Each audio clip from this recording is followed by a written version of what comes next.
Hi there everyone, this is FS Gojo Mentor guys, and on this specific lesson we're going to be covering the V and W strategy. So you're going to see guys, the V and W strategy is the most easiest, yet for it to be easy for you, it will require you to practice it every day. You're going to see guys, it's going to be easy because it comes from how you can easily identify the low or the high of the day. So without wasting any further time, let's jump in. So yeah guys, for now I'm going to cover the rules of the V and W pattern. So the V and W pattern has the V and W pattern and its inverse. So you're gonna see guys, in order for you to master this, it will need for you to practice this. I've been saying this so many times because that's how important it is.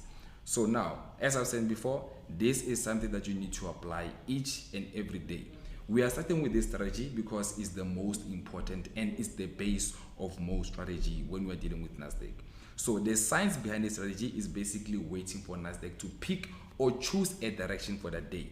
Then wait for it to come back to retest or respect the previous low. So let me put this in easier terms.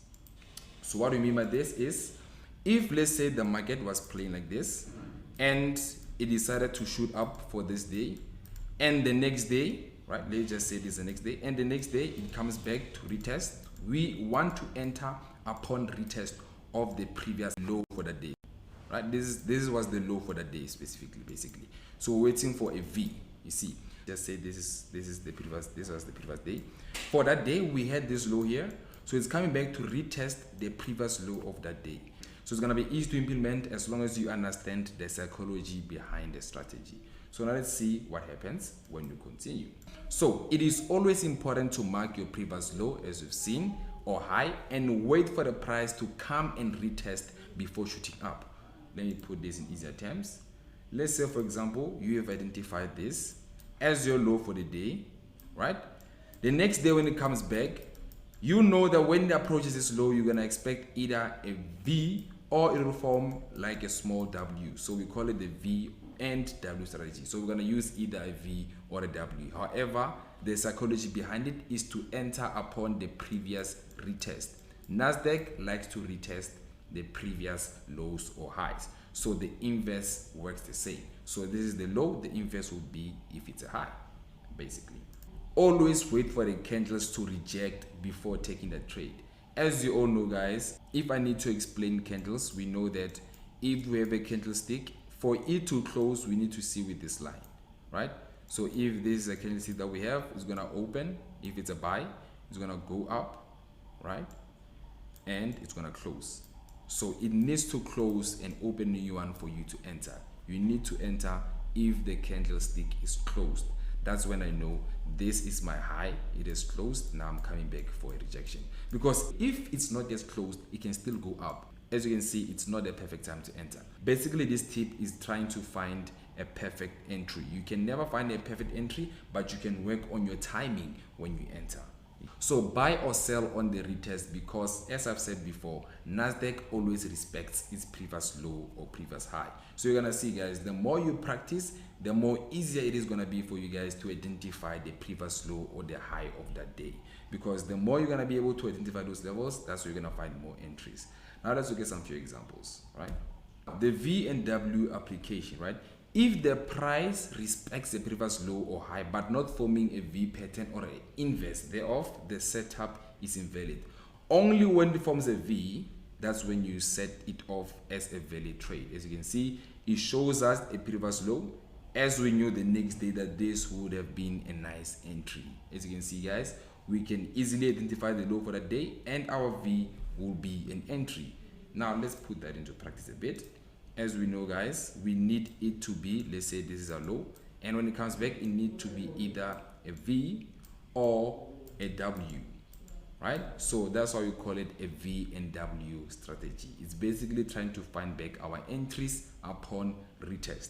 You're gonna see the more you practice, the more it's gonna be easier for you guys to identify the low or the high of the day. So being able to find these entries guys is you telling me that you can now identify when the buyers are exhausted or when the sellers are exhausted.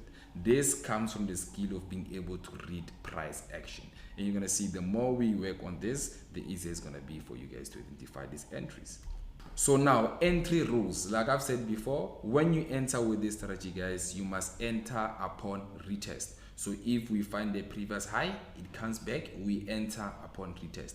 If we find the previous low, we enter upon retest. It must be a retest of that high or of that low that gives us an entry level. But you're gonna see this is the base of many strategies. This is the best way to come about in terms of trying to trade NASDAQ. So in terms of finding your entries, you must always target the previous high or the low for take profit or a stop loss. So if this was my entry, my take profit would have been here because I'm using the previous low, and my stop loss would have been here as I was using the previous high. So now let the stop loss be 5 points away from the previous high or previous low, depending on where they want to go bullish and bearish. The reason we're saying this is if it's going to retest either this point or this point, you must at least give it enough time to breathe. As you all know, guys, the market can sometimes give us some stop loss hunt. So be sure you're going to place a stop loss where you try to a bit avoid the stop loss hunts. This strategy works about 4 out of 5 times. It will never work 100% of the time, or else forex market won't be able to make money.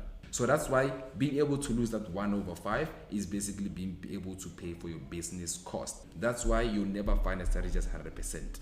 All those small losses are there to shake up people. But as long as you know your rules that you're gonna follow all the time, it will never change.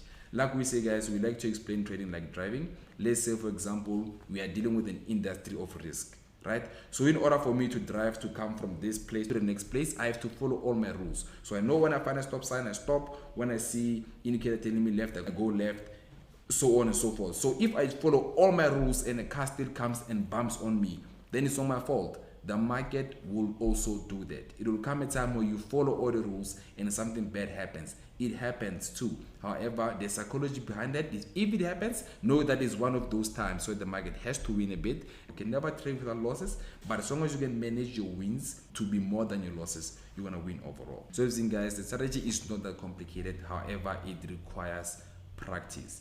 Let's say, for example, I want to teach you guys a small trick for playing soccer, where you want to play with the ball and you want to do a small around the world.